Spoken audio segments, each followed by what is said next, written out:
கிறிஸ்தவ இஸ்லாமிய மக்களுக்கு திராவிட முன்னேற்ற கழகம் செய்த ஒரே ஒரு நன்மையை சொல்லுங்க. நான் இப்படியே எங்க ஊருக்கே போயிடுறேன், அரசியல் செய்யறதை விட்டு. இந்த நிலத்தில் இந்த மண்ணுக்கு மக்களுக்கும் போராடுறது இங்க என்னத்தை கைவிட்டு ஒரு நன்மை, ஒரே ஒரு நன்மை, ஒரு நன்மை. உன்னை அச்சப்படுத்தி பயப்படுத்தி உன்னை கோலையாக்குனதை தவிர அவன் சாதிச்சதா இருக்க?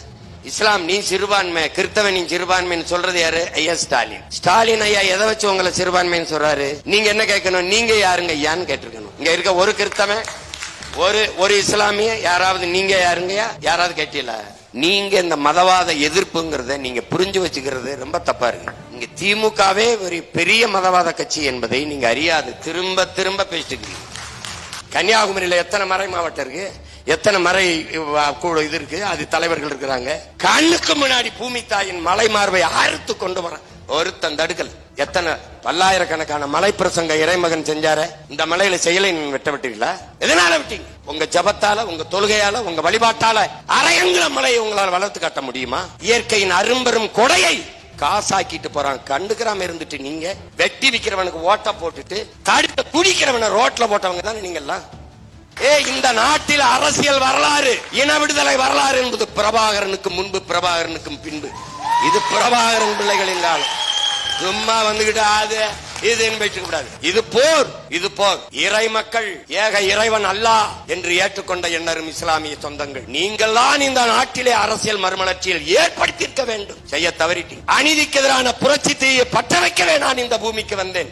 நான் சொல்லல, இறைமகன் இயேசு. அவர் பற்ற வைத்த புரட்சி தீயை அணைத்தவர்கள் நீங்கள். அந்த தீயை அணைய விடாமல் தொடர்ந்து தூக்கிக்கிட்டு ஓடுகிற மகன் நான். சும்மா சும்மா வந்து பேசிட்டு இருக்க. வரலாறு திரும்புதுன்னா இதாண்டா வரலாறு திரும்புதுரா, இதாண்டா திரும்புது. இன்னைக்கு தான் இந்த நிலத்திலே இந்தியம் திராவிடம் வலிமையான ஒரு எதிரியை சந்திக்குது, வலிமையான ஒரு எதிரியை சந்திக்குது. கோட்பாட்டு அளவுல இன்னைக்கு உங்க எல்லாரும் முன்னாடி சொல்றேன், என்னையை மோதி தர்க்கத்துல வெள்ள இனி ஒருத்தன் பிறந்தோம். இந்தியம் திராவிடம். நீங்க ஒரு வீடியோல எங்க பேசிங்க தெரியல, ஒரு இடத்துல பேசிங்க, அது வாட்ஸ்அப்ல கிறிஸ்தவர் மத்தியில பரவி. அதாவது என்ன அப்படின்னா, பவுலடியார் கிறிஸ்துவுக்கு முன்பாக பல 100 ஆண்டுகளுக்கு முன்பதாக அவரு அப்படின்னு சொல்லி பேசுறீங்க. அப்ப என்ன கிறிஸ்தவர் மத்தியில அவங்க எல்லாம் சொல்றாங்கன்னா, கிறிஸ்துவுக்கு அப்புறம் தான் பவுலடியார் வராரு. அப்ப இந்த மாதிரி அதை திரும்ப திரும்ப போட்டு உங்களை கொஞ்சம் டிஸ்கரேஜா பேசுறாங்க. அதுக்காக தான் நான் சொல்றேன், தயவுசெய்து நல்லா இன்னும் கொஞ்சம் பைபிள் படிச்சுட்டு பேசுங்க. அது கிறிஸ்தவர் மத்தியில ஒரு இதா இருக்கும். அடுத்தபடியா என்னன்னா, இப்ப மதவாத கட்சியை எதிர்க்கணும் அப்படின்னு சொன்னா, மதவாத கட்சியை எதிர்க்கணும்னு சொன்னா, இது போல சின்ன சின்ன கட்சிகள் அந்த பெரும்பான்மையான மதவாத கட்சியை எதிர்க்கணும்னா பெரும்பான்மையான கட்சி ஒன்று இருக்குது, அதை உடைக்கிறதுக்காக தான் அண்ணன் பண்றாங்க. அப்புறம் இப்ப புதுசா வந்தவங்க எல்லாம் உங்களுக்கு தெரியும், எதையும் பேர் ஊர் சொல்ல முடியாது, அவங்க எல்லாம் இப்ப வந்திருக்கிறாங்க. ஆக மொத்தம் பெரும்பான்மையா கிறிஸ்தவர்களுக்கு விரோதமா அப்படி இருக்கிறதுக்காக அதனாலதான் சின்ன சின்ன கட்சிகளை எழுப்பி விடுறாங்க அப்படின்னு சொல்லி இப்படி ஒரு இது வருது. இதை பற்றியதான ஒரு தெளிவான விளக்கத்தை அண்ணன் தரும்படி கேட்டுக்கொள்கிறேன். சரி, நான் சொல்ல நீங்க சொல்லுங்க. அந்த பவுலடியார் அந்த கருத்து அதை மட்டும் நான் சொல்லிடுறேன். அதாவது வரலாறு அப்படிங்கிறத பற்றி பேசுகிற போது நம்முடைய அரசியல் தலைவர்கள் எல்லாரையும் விட புள்ளி விவரமாக அர்த்தமாக பேசுகிறவர் அண்ணன் சீமான். நம்ம தலைவர்கள் எல்லாம் தற்குறிகள். அந்த தற்குறிகள் மத்தியில ஆனால் அவருக்கு இந்த வரலாறு தெரிய வேண்டும்ங்கிற தேவை இல்லை. இருந்தாலும் அவருக்கு தெரிந்த விடயங்களை அவர் சொல்லியிருக்கிறார். அதுல நாங்களே நிறைய நேரம் அண்ணங்கிட்ட சொல்லியிருக்கோம், அவர் விடுத்த ஒரு சில இடங்கள்ல விடுத்த தவறுகள். ஏன்னா அது அறியாம கூட வந்திருக்கலாம், அதை பத்தி தெரியாம கூட வந்திருக்கலாம். ஒரு சில நேரங்கள்ல நாங்கள் சொல்லி இருக்கிறோம். அதையெல்லாம் அவர் கருத்தில் எடுத்திருக்கிறார். இனிமேல் அது போன்ற காரியங்கள் நடக்காது. அந்த அடுத்த ப்ரொசீட் இல்ல, அவருக்கு இறைமகன் இயேசு மனிதம் பரப்பினாரா மதம் பரப்பினாரா? நான் கேட்கறதுக்கு எந்திரிச்சு சொல்லுங்க. அப்புறம் நீங்க கிறிஸ்தவத்தை தோற்றுவித்தது யார்? வரலாறு யாரு சொல்லுது? இயேசு தோற்றுவித்தார்னு எங்க வாங்க இயேசு தோற்றுவித்தாரா கிறிஸ்தவத்தை?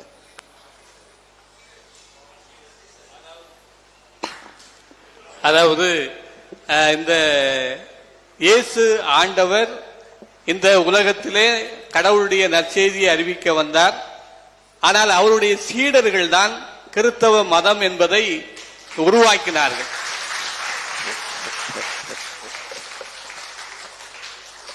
அததான் நான் சொன்னேன்.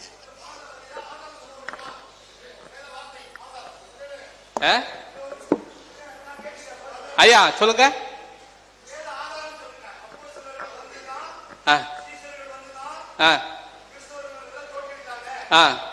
திருத்தூதர்கள் பணி 11வது பிரிவுல வாசி பாருங்க.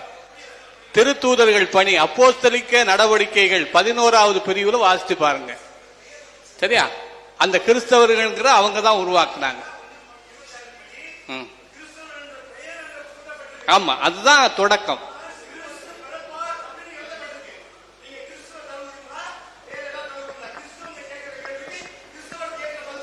அதுக்கு தான் நான் பதில் சொன்னேன். ஐயா, நான் வேற ஏதாவது சொல்லிடுவேன். அதாவது விவாதம் பண்ற இல்ல அதுதான் நான் சொன்னேன். உங்களுக்கு பதில் தான் நான் சொன்னேன். யாரு? இயேசுநாதர் சாட்டையால அடிச்சாரு. இயேசுநாதர் சாட்டையால அடிச்சாரு. நீங்க தான் சாட்டையால அடிச்சாரு. ஐயா, நீங்க தான் கோபப்படுறீங்க. இங்க பாருங்க, இங்க பாருங்க. ஐயா இங்க வாங்க. ஐயா இருங்க இருங்க, நான் பேசுறேன். இங்க பாருங்க, கோபப்பட்ட அன்புதான் பிரதானம்ல. கோயில் வாசல்ல வியாபாரம் பண்ண போது இயேசு சாட்டையால அது கடிச்சாரு. அப்படிதான் இது. ஐயா ஐயா ஒரே நிமிஷம். இல்ல இல்ல இல்ல இல்ல ஒரு நிமிஷம். இல்ல இல்ல ஒரு நிமிஷம். நான் பேசுற முத கேளுங்க. ஆமா ஆமா, அதே மாதிரிதான். ஆமா,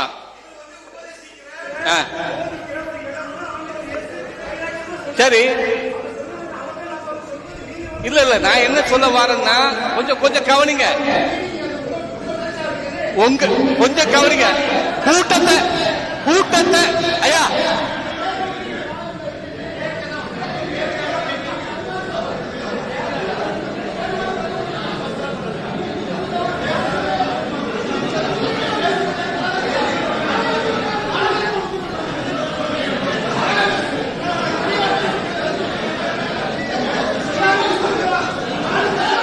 அமைதியா வாங்க. ஐயா ஐயா ஐயா எல்லாரும் அமைதியா இருங்க. அமைதியா வாங்க. எல்லாரும் அமைதியா இருங்க. ஒரு நிமிஷம் ஒரு நிமிஷம் எல்லாரும் அமைதியா இருங்க. நீங்க யாரும் பேச வேண்டாம். தயவு செய்து வாங்க. தயவு செய்து வாங்க. இங்க வாங்க. எல்லாரும் வாங்க. ஐயா ஐயா இங்க வாங்க. தயவு செய்து இங்க வாங்க. இங்க வாங்க. நீங்க வாங்க. ஒரே ஒரு நிமிஷம். ஐயா ஐயா ஒரு நிமிஷம். அதாவது காவல்துறை உள்ள வர வேண்டாம். தயவு செய்து காவல்துறை உள்ள வர வேண்டாம். வெளியே பேர். காவல்துறை உள்ள வர வேண்டாம். வெளியே பேர். ஐயா ஒரு நிமிஷம். ஒரே ஒரு விஷயத்தை நான் உங்கள்கிட்ட சொல்றேன். தயவு செய்து புரிஞ்சுக்கங்க. இந்த இது ஒரே ஒரு விஷயம் தான். தயவு செய்து புரிஞ்சுக்கங்க. அண்ணனிடம் அரசியல் சார்ந்து அரசு சார்ந்த கேள்விகள் கேட்பதற்காக தான் நம்ம கூப்பிட்டுருக்கோம். பைபிளுக்கு விளக்கம் கொடுக்கிறதுக்கு பரிசுத்த வேதாகமத்துக்கு விளக்கம் கொடுக்கிறதுக்கு கூப்பிடல. சரியா? அதை புரிஞ்சுக்கங்க. வணக்கம், நான் சென்னையில இருந்து வரேன். சென்னையில இருந்து வரேன். அடுத்த கேள்வி அடுத்த கேள்வி. அதனால இருங்க இருங்க. இல்ல சகோதரர் சொல்றாரு, நீங்க பைபிள நல்லா படிக்கிறாரு, ஒருத்தர் குரான நல்லா படிக்கிறாரு, நான் தமிழர் இன வரலாற்றை நல்லா படிக்கன்னு சொல்றேன்.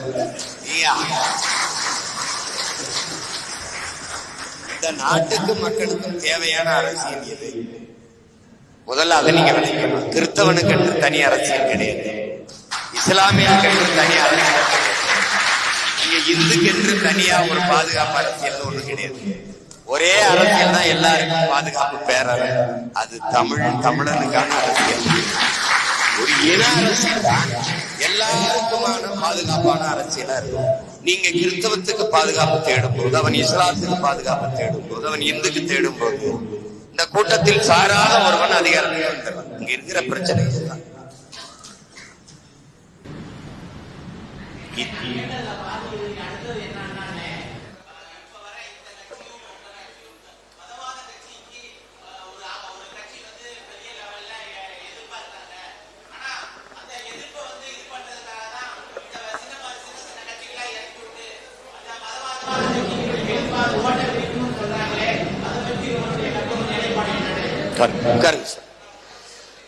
அமைதியா இருங்க.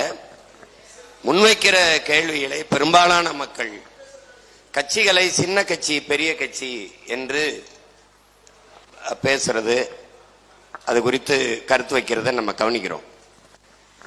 எந்த கட்சியும் தொடங்கும் போது பெரிய கட்சியாக தொடங்கப்பட்டது இல்லை. அது உங்களுக்கு தெரியுதுன்னு நினைக்கிறேன். அது இன்னைக்கு அதிகாரத்தில் இருக்க திமுகவோ அதிமுகவோ தொடங்கும் போதே பெரிய கட்சி அப்படின்னு இல்லை. சிறிய கட்சிங்கிறீங்க. சிறிய கட்சி தான் பெரிய கட்சி ஆகுது. நீங்க எடுத்தவனே இவ்வளவு பெரிய மகனா பிறக்கல, பிறந்துதான் சிறுக சிறுக வளர்ந்து வர்றீங்க. அப்படித்தான் இது. முன்வைக்கிற நோக்கத்தை தான் பார்க்கணும். அந்த நோக்கம் சரியானதாக, உயர்ந்ததாக, புனிதமானதாக இருக்குதா அதான் பார்க்கணும். எண்ணிக்கையை பார்க்காமல் எண்ணத்தை தான் நீங்க கவனிக்கணும். நான் வரும்போது ஒரு மகன், எந்த பின்புலமும் இல்லை, அரசியல் பின்புலம் அறவே கிடையாது, பொருளாதார வலிமை கிடையாது, ஊடக ஆதரவு கிடையாது. ஒரு இனச்சாவிலிருந்து பிரசவிக்கப்பட்ட மகன் ஒரு எளிய பின்னணியில் இருந்து ஒற்றை மகனா நின்று போராடி ஒரு படையை திரட்டி என் போன்ற உணவுள்ள இளைஞர்களை எல்லாம் ஒன்று கூட்டி தொடர்ச்சியாக வாக்குக்கு காசு கொடுக்காமல் போராடி போராடி தோல்வியவே பாதையா மாற்றி மாற்றி மாற்றி வந்து 36,50,000 வாக்கை பெற்று மூன்றாவது பெரிய கட்சியாக வந்திருக்குது. அப்படின்னா ஐயா கவனிங்க, மூன்றாவது பெரிய கட்சியா வந்திருக்குன்னா அது இது சிறிய கட்சி பெரிய 4,50,000 வாக்கு முதல் தேர்தல்ல. இன்னைக்கு எவ்வளவு தூரம் இந்த கட்சி வளர்ந்துருக்குன்னு நீங்க பார்க்கணும். நீங்க இன்னைக்கு சீமான்னு ஒருத்தர் இருக்கான், அவனை கூப்பிட்டு பேசுவோம்னு நீங்க வந்திருக்கீங்கன்னா 10 வருஷத்துக்கு முன்னாடி என்னை நீங்க இங்க இந்த இடத்துல கூப்பிட்டு வச்சு கேட்கல. இன்னைக்கு கேட்கறீங்கன்னா அந்த இடத்துக்கு வர்றதுக்கு கொஞ்சம் காலம் ஆகுது. நீங்க சிறிய கட்சி பெரிய கட்சின்னு நீங்க இந்த மதவாத எதிர்ப்புங்கிறத நீங்க புரிஞ்சு வச்சுக்கிறது ரொம்ப தப்பா இருக்கு. இங்க திமுகவே ஒரு பெரிய மதவாத கட்சி என்பதை நீங்க அறியாது திரும்ப திரும்ப பேசிட்டு இருக்கீங்க. நாளைக்கு மாநாடு போடுறேன், மதங்களை விடு மரங்களை நடுன்னு. நீங்க என்னைய தேடாம நீ சிறுபான்மை, இஸ்லாம் நீ சிறுபான்மை, கிறிஸ்தவன் நீ சிறுபான்மைன்னு சொல்றது யாரு? ஐயா ஸ்டாலின். ஸ்டாலின் ஐயா எதை வச்சு உங்களை சிறுபான்மைன்னு சொல்றாரு? நீங்க என்ன கேட்கணும்? நீங்க யாருங்க ஐயான்னு கேட்டிருக்கணும். யாராவது கேட்டீங்களா? இங்க இருக்க ஒரு கிறிஸ்தவன், ஒரு இஸ்லாமிய யாராவது நீங்க யாருங்கயா? நாங்க சிறுபான்மையாயி நீங்க சிறுபான்மையா பெரும்பான்மையா? நீங்கள் சிறுபான்மை அப்படின்னா நான் பெரும்பான்மை. நான் எதுல பெரும்பான்மை? மொழி இனத்திலையா மதத்திலையா? மதத்தால நான் இந்து, நான் பெரும்பான்மை என்ற எண்ணத்தில் தான் அவர் உங்களை சிறுபான்மைங்கிறார். அப்ப நான் இந்து என்ற எண்ணத்தில் இருக்கிற நான் எப்படி மதவாதத்துக்கு எதிரானவன்? யாராவது சொல்லு, எப்படி எதிரானவன்? தேர்தல் வரும்போது எங்க கட்சியில் 90 விழுக்காடு இந்துக்கள் தான் என்று சொன்னது சீமானா ஸ்டாலினா? 90 விழுக்காடு இந்து, 100 விழுக்காடு இந்து பிஜேபி, 90 விழுக்காடு இந்து திமுக. இதுல என்ன வேறுபாடு? அந்த 10 விழுக்காடு தான் கிறிஸ்தவ இஸ்லாமிய, 10 விழுக்காடு வருகிற மைபா சேசாஸ் கிறிஸ்தவன், இந்த இமாயின் முஸ்லீம், இவர் இந்து. அப்படி வருகிற மனிதனை நீ மானுடனா பார்க்காம அவனை மதத்தாலேயே நீ பார்த்துக்கிட்டு இருந்திருக்கா, நீ எவ்வளவு பெரிய அயோக்கிய பைய, எவ்வளவு பெரிய திருட்டு பைய. நீ என்ன பேசுன? திராவிடம், முற்போக்கு, பகுத்தறிவு, சீர்திருத்தம். இதான் சீர்திருத்தமா? இதா? நாங்கள் சாதி மத கோட்பாட்டுக்கு அப்பாற்பட்டவர்கள், மானுடம் போற்றுகிறவர்கள் அப்படின்னு நீ பேசியிருக்கணும். உன்னுடைய பெரியாரியம் சொல்லுது, நீ சொல்ற பெரியாரியம். ஈவே ராமசாமி ஐயா சொல்றார் தன்னுடைய பிறந்த நாள் செய்தியில, பார்ப்பனர்கள் நம்மில் கீழானவர்கள். இந்த வார்த்தையை ரொம்ப நீங்க எல்லாரும் தெரிஞ்சுக்கணும் இறை மக்களே. நம்மில் கீழானவர்கள் அப்படின்னா நான் ராமசாமி, எனக்கு கீழான மக்கள் கிறிஸ்தவர், இஸ்லாமியர்கள். இந்த 4 கும்பலும் எப்படி கும்பல், 4 கும்பலும் நமக்கு எதிரி. யாரு? நமக்கு எதிரி. இப்ப என்ன கேள்வி வருது? பார்ப்பனர் விற்று நம்மில் கீழானவர் அது யாரு? ஒருத்தர் சொல்றாரு, நான் யாருக்கும் அடிமை இல்ல, எனக்கும் யாரும் அடிமை இல்ல. இது அண்ணல் அம்பேத்கர். அவரை ஏற்கிறதா? நம்மில் கீழானவர்கள். அப்ப நீ ரொம்ப மேல இருக்கிய. ஒண்ணுல கீழானவன் யாராரு பட்டியல் சொல்லு. கிறிஸ்தவன், இஸ்லாமியன், இந்த கும்பல் 4 பேரும் நம்ம எதிரிகள், நமக்கு எதிரிகள். அந்த நமக்கு இருக்குல்ல, அந்த நமக்குல எவன் இருக்கான்? இந்த யாராவது இந்த கூட்டத்தில் கேள்வி கேட்டிருக்கீங்களா? கேள்வி கேட்டிருக்கீங்களா? அப்புறம் கிறிஸ்தவ மக்கள், கிறிஸ்தவ இஸ்லாமிய மக்களுக்கு திராவிட முன்னேற்ற கழகம் செய்த ஒரே ஒரு நன்மையை சொல்லுங்க. நான் இப்படியே எங்க ஊருக்கே போயிடுறேன், அரசியல் செய்யறதை விட்டுறேன். இந்த நிலத்தில் இந்த மண்ணுக்கு மக்களுக்கும் போராடுறது இங்க என்னத்தை கைவிட்டு நம்ம ஒரு நன்மை, ஒரே ஒரு நன்மை, ஒரு நன்மை. அமைதியாரியா? ஒரே ஒரு நன்மை சொல்லு. உன்னை அச்சப்படுத்தி பயப்படுத்தி உன்னை கோழையாக்குனதை தவிர அவன் சாதிச்சதா இருக்க? நீ என்னதுக்கு பயப்படுற? நீ சிறுபான்மை ஏன் ஏற்ற? யாரு சிறுபான்மை? உண்மையிலேயே ஸ்டாலின் தான் சிறுபான்மை. நீ பெரும்பான்மை தேசிய இனத்தின் மகன். மொழியால், இனத்தால் நீ கிறிஸ்தவத்தை ஏற்றிருக்கிறாய். கிறிஸ்தவன் நீ, தமிழனாகல. தமிழன் நீ, கிறிஸ்தவத்தை ஏற்றிருக்கிற. இஸ்லாமிய நீ, தமிழனாகல. தமிழன் நீ, மார்க்கத்தை ஏற்றிருக்கிற. இது இருக்கும் போகும். இந்த மார்க்கங்களும் இந்த மதங்களும் இந்த சமயங்களும் வாழ்வதற்கு முன்பு நீ யார்? அதானடா கேள்வி. அதான கேள்வி. சொல்லு யாரு?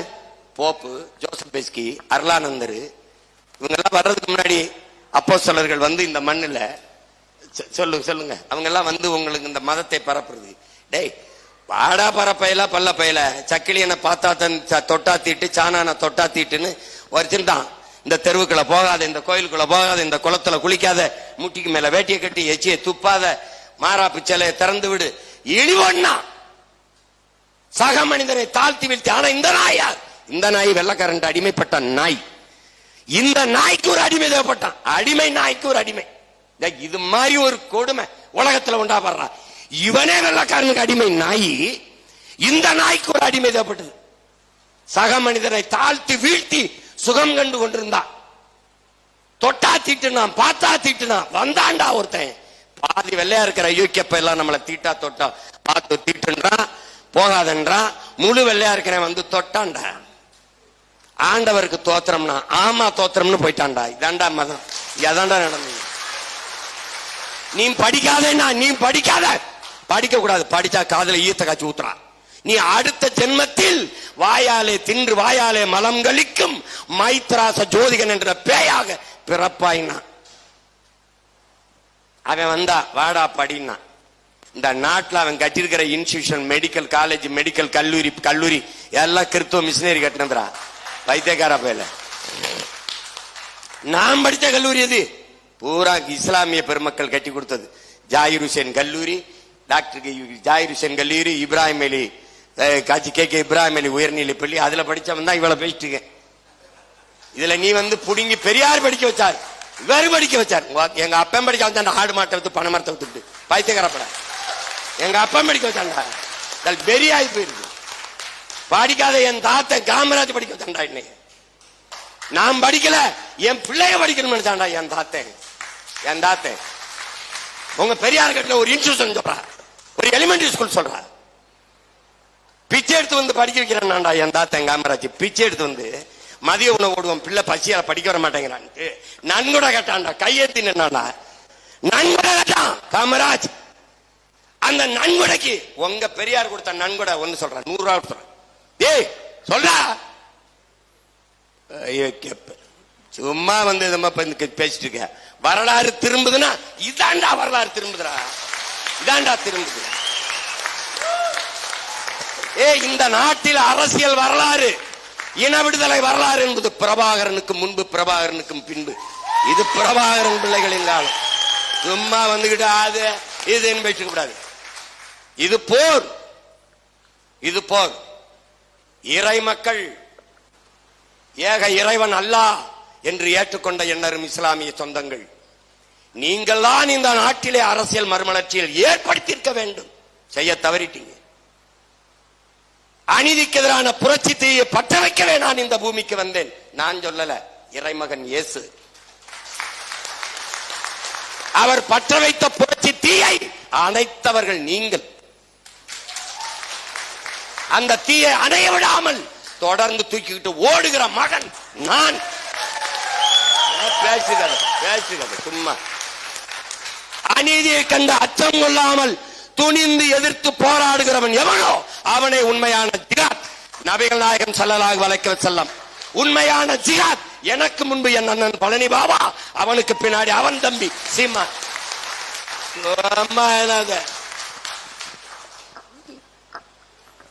கன்னியாகுமரியில எத்தனை மறை மாவட்டம் இருக்கு, எத்தனை மறை இது இருக்கு, அது தலைவர்கள் இருக்கிறாங்க. கண்ணுக்கு முன்னாடி பூமி தாயின் மலை மார்பை அறுத்து கொண்டு வரான் ஒருத்தன் தடுக்கல். எத்தனை பல்லாயிரக்கணக்கான மலை பிரசங்க இறைமகன் செஞ்சார, இந்த மலையில செயலை வெட்ட விட்டீங்களா? எதனால விட்டீங்க? உங்க ஜபத்தால, உங்க தொழுகையால, உங்க வழிபாட்டால அரையங்கிற மலையை உங்களால் வளர்த்து காட்ட முடியுமா? இயற்கையின் அரும்பெரும் கொடையை காசாக்கிட்டு போறான். கண்டுக்கிறாம இருந்துட்டு நீங்க வெட்டி விக்கிறவனுக்கு ஓட்ட போட்டுட்டு தடுத்த குடிக்கிறவனை ரோட்ல போட்டவங்க தானே நீங்க எல்லாம். போராடுற எனக்கு என்ன பண்ணி, நீ என்ன கேள்வி நீ இது போடு. நான் இது வரைக்கும் தோத்துட்டேன், என்ன மறுபடியும் தோத்துட்டேன். மரண நொடி வரை நான் தோற்றே போனாலும் எனக்கு இழப்பென்ன? ஒண்ணும் இல்ல. ஆனால் நிறைவென்ன? நான் பிறந்த இனத்திற்கு என் பிறவி கடமையை செய்தேன். என் தலைவன் என் இனத்திற்கு நாடு கட்ட போராடினான், நாடை அடைந்தான், அங்கீகரிக்க வைக்க முடியல, தோற்றுத்தான் போனோம். அதனால என்ன? அதனால என்ன? எனக்கு என் தலைவன் கற்பித்தது, நமக்கென்று வரலாறு இல்லை, ஆனால் ஒரு இனம் தன் விடுதலைக்காக போராடி செத்தது என்கிற வரலாறு அது வரட்டும். அந்த வரலாற்று நாயகனின் பிள்ளை நான். தோற்றா என்ன போயிடுச்சு? என் முன்னவர்கள் தமிழ் தேசிய அரசியலை முன்னெடுத்து தோற்றார்கள். மாப்போசி தோற்றார், சீபா ஆதித்தனார் தோற்றார். நான் என்ன? தமிழ் தேசம், தமிழ் நேசன் என்று என் பாட்டன் வாவுசி பத்திரிகை நடத்தினார். எல்லாரும் தான் போறான். என் முன்னவன் கியாப்பை விஸ்வநாதம், அண்ணல் தங்கோ, மறைமலை அடிகள் எல்லாரும் தான் தோற்று போனான். ஆனால் அவன் விதைத்த விதை வீரியமா வந்து நிக்குது. இன்னைக்குத்தான் இந்த நிலத்திலே இந்தியம் திராவிடம் வலிமையான ஒரு எதிரியை சந்திக்குது. வலிமையான ஒரு எதிரியை சந்திக்குது. கோட்பாட்டு அளவுல இன்னைக்கு உங்க எல்லாரும் முன்னாடி சொல்றேன், என்னையை மோதி தர்க்கத்துல வெள்ள இனி ஒருத்தன் பிறந்து இந்த நாட்டுல இந்தியம் திராவிடம்